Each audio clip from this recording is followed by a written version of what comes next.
మాకు 38-39% ఓటు వచ్చినట్టుంది ఇప్పుడు కూడా, ఇంకా ఫైనల్ అయినట్లేదు. 38 వచ్చిందా 39 వచ్చిందా చూడాలి. డెఫినెట్గా మరి మంచి మంచి ఓటింగ్ శాతం మాకు వచ్చింది. నేనేమంటానంటే మరి సింగిల్ డిజిట్లో ఉండిపోయి డిపాజిట్ కోల్పోయింది కదా ఇవాళ ఇంకో పార్టీ. మేము ఓటమి పాలయ్యి ఇంత గట్టి పోటీనిచ్చి అధికార పార్టీ ఇన్ని రకాల ప్రలోభాలు పెట్టినా, ఇన్ని రకాలుగా ఒత్తిళ్లు తెచ్చినా, ఎన్ని రకాల కార్యక్రమాలు చేసినా గట్టిగా నిలదొక్కుని బ్రహ్మాండమైన పోటీనిచ్చాం. అట్లాగే మీరు చూస్తే ఉప ఎన్నికల్లో గతంలో ప్రతి ఉప ఎన్నిక మేము ప్రభుత్వంలో ఉన్నప్పుడు దాదాపుగా మేమే గెలిచాం, ఒకటో రెండో మినహాయిస్తే. కాబట్టి ఇవన్నీ కూడా జరిగే వ్యవహారాలు. దీన్ని అంత ఇది చేయాల్సిన అవసరం లేదు. పార్లమెంట్ తర్వాత సమీక్ష చేసుకున్నాం. పార్లమెంట్ తర్వాత ఒక్కొక్క నియోజకవర్గం సమీక్ష చేసినాం ఏం జరిగింది అని. పార్లమెంట్ ఒక అసాధారణమైన పరిస్థితిలో జరిగింది. అప్పటికిప్పటికి వచ్చిన తేడా మీరు చూస్తే బీఆర్ఎస్ఏ ప్రత్యామ్నాయం, బీఆర్ఎస్ఏ ప్రధాన ప్రతిపక్షం అని ప్రజలు ఈ జూబ్లీహిల్స్ ఉప ఎన్నికతో స్పష్టమైన తీర్పిచ్చారు. సరే, సహజంగా గెలుస్తామని ఆశించాం, కొంత నిరుత్సాహపడతాం డెఫినెట్గా ఓటమి పాలైనప్పుడు, కానీ నిరాశ లేదు. అది నేను చెప్పేది.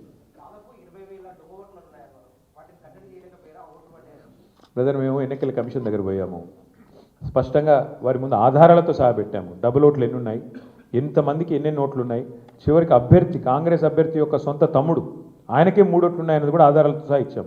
ఇక మీరు అడగాల్సింది ప్రశ్న ఎలక్షన్ కమిషన్ మమ్మల్ని కాదు. ఎందుకంటే వాళ్ళు చేయాల్సిన పని వాళ్ళు చేయకపోతే మీరు మమ్మల్ని అడిగితే మేము ప్రధాన ప్రతిపక్షంగా పోటీ చేశాం, వ్యవస్థలో ఉన్న లోపాలు ఎత్తి చూపాం, జరుగుతున్న అన్యాయాల అరాచకాలు మా అభ్యర్థి, చివరికి దొంగ ఓట్లు వేస్తున్నారని మా అభ్యర్థి పోలింగ్ రోజు కూడా పోరాడు. మీరు చూశారు మీ కళ్ళ ముందు మొత్తం కాంగ్రెస్ వాళ్ళు గుంపులుగా వేల మంది ఒక దగ్గర చేరి దొంగ ఓట్లు వేస్తుంటే మా అభ్యర్థి పట్టించారు. మరి పోలీసు వాళ్ళు ఏం చేస్తున్నారు, ఎలక్షన్ కమిషన్ ఏం చేస్తున్నది, ఇవన్నీగా అందుకే అంటున్నారు చర్చ జరగాల్సిందే.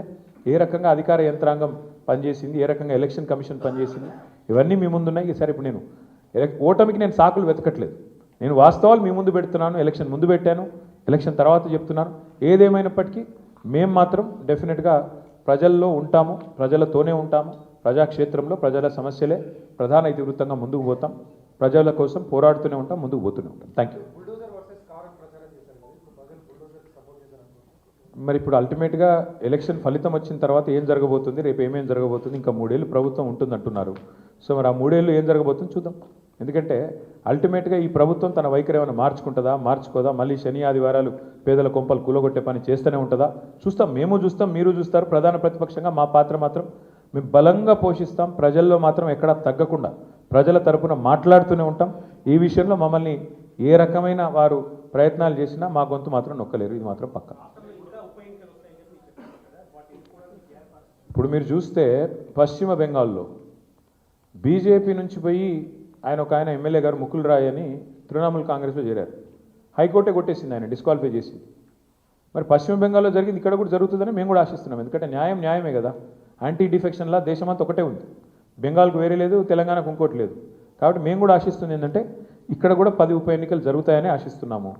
అయితే ఇక్కడ గమ్మత్ ఏంటంటే ఒక్క ఉప ఎన్నికకే మరి ఇంత అపసోపాలు పడ్డారు కాంగ్రెస్ వాళ్ళు. మరి 10 ఉప ఎన్నికలు వస్తే వాళ్ళకి ముచ్చెమటలు బట్టి మరి రాహుల్ గాంధీని, ఇంకా ఇందిరాగాంధీని, ఇంకా సోనియా గాంధీని అందరిని దించుతారేమో చూడాలి. కాబట్టి మేమైతే ధైర్యంగా లోకల్ బాడీ ఎలక్షన్ వచ్చినా ఉప ఎన్నిక వచ్చినా అన్నీ ఎదుర్కొంటాం. మాకు కొత్త ఏం కాదు, ఇది 2001 నుంచి కొట్లాడుతూనే ఉన్నాం, భవిష్యత్తులో కూడా కొట్లాడతాం. మాకు ఎన్నికలేం కొట్లాడడం కొత్త కాదు, గెలుపులు ఓటములు అన్నీ చూసాం మేము. ఆ స్థితప్రజ్ఞత మాకుంది.